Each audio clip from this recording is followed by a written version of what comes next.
word from our young adults.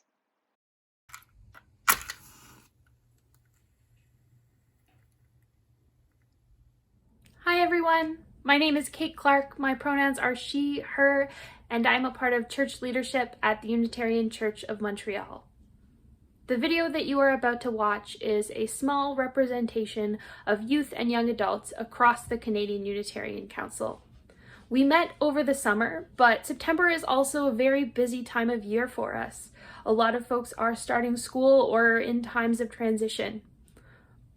With acknowledgement of this time, we still wanted to communicate or get across to the greater community of UUs to show how passionate we are about the 8th principle. Thank you very much for watching this. Hello, my name is Camellia Jahanshahi. I am a lifelong UU and currently work at the Unitarian Church of Montreal, though you may have seen me in other spaces around the UU world, both here in Canada and in the United States before.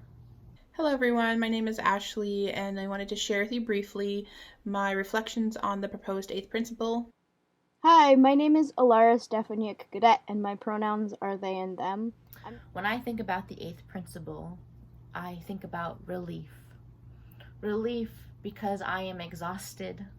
I am exhausted because I am a mixed person of color in a predominantly white space who has, for my entire life, been fighting for more diversity and inclusion and compassionate nuance around BIPOC issues in our UU worlds, as I have to continuously explain why it's important to protect and uplift and make a commitment towards anti-racism and anti-oppressive opinions, ideologies, and policies within this faith.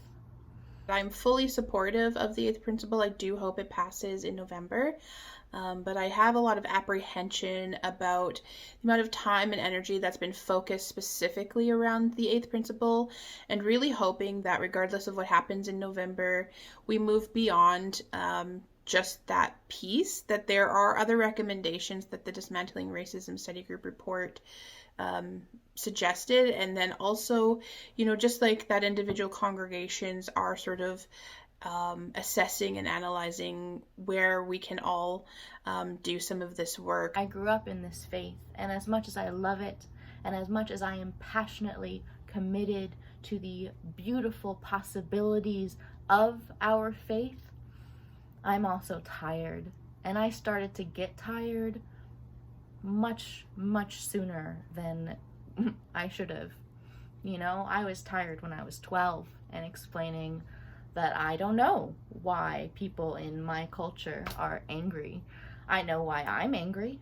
If we, a predominantly white community, are not creating a space where POC feel welcome, comfortable, and supported, then how can we justifiably borrow spiritual practices from those same communities without a commitment to dismantle racism in ourselves and racist structures within the UU community? Is our religion not simply founded on cultural appropriation and exploitation? Unitarian Universalism is a living tradition.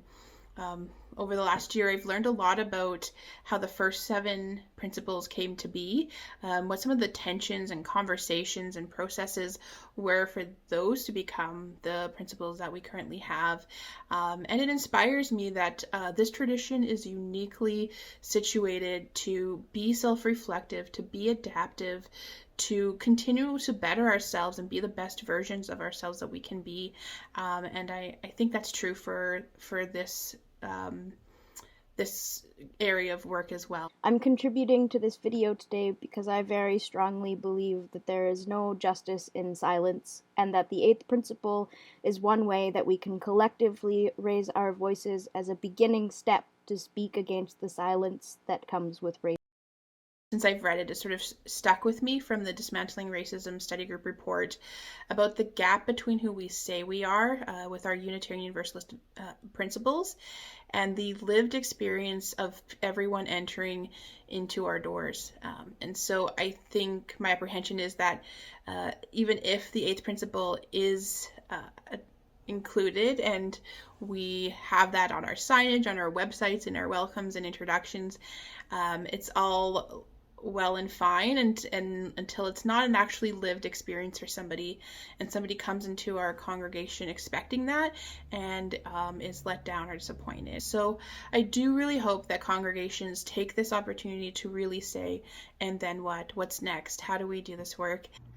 I'm grateful for you listening to this video and for you taking the words of our youth and young adult communities seriously as we advocate for the adoption of this new principle and for our faith movement to walk forward or move forward in the direction of social progress as we have in the past in other movements that we've seen led by youth, young adults, and marginalized or BIPOC people within our communities. Just holding you all in love and compassion, and looking forward to connecting over the next weeks, months, and years. So thank you for listening, and I hope that hearing these voices helps you move forward with us.